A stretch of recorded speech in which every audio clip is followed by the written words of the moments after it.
ኣቋጻጽራ ዕለት ክርስቶስ ሰለስተ ለይትን ሰለስተ መዓልትን ኣብ ከርሲ መቃብር ዝሓደረሉ ሊቃውንት ብክልተ ኣገባብ ይቆጽርዎ።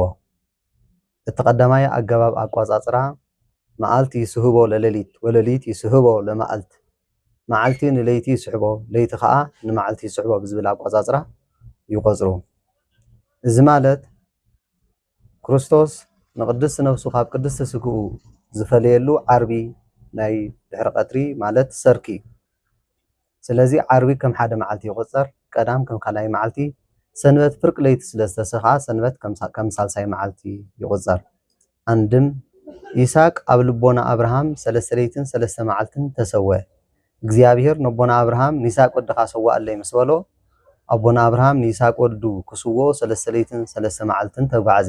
በዚ ይስሐቅ ኣብ ልቦና አብርሃም ሰለስተ ለይትን ሰለስተ መዓልትን ተሰውአ ይብል። ተደለው ከመ ይሁሩ ምህዋረ ዕለታት ሰለስቱ በዓለ መስዋዕት አብርሃም ዘይስሐቅ መስዋዕቱ ከም ዝብል ከምኡውን ክርስቶስ ኣብ ልቦና አይሁድ ካብ ሐሙስ ሰርክ ጀሚሩ ከም ዝሞተ ከም ዝተቀብረ እዩ ዘረዳእና።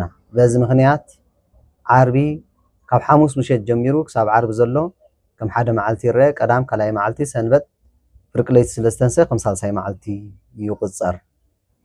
እቲ ካልኣይ ኣገባብ ኣቋጻጽራ ሓደ መዓልቲ ብርሃንን ጸልማትን ዝፈራረቆ እዩ።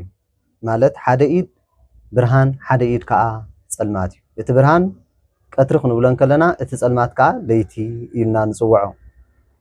ጸልማትን ብርሃንን ዝፈራረቆ ሓደ መዓልቲ እንተዳ ዝበሃል ኮይኑ ክርስቶስ ዝተሰቅለ ዓርቢ ዕለት እዩ።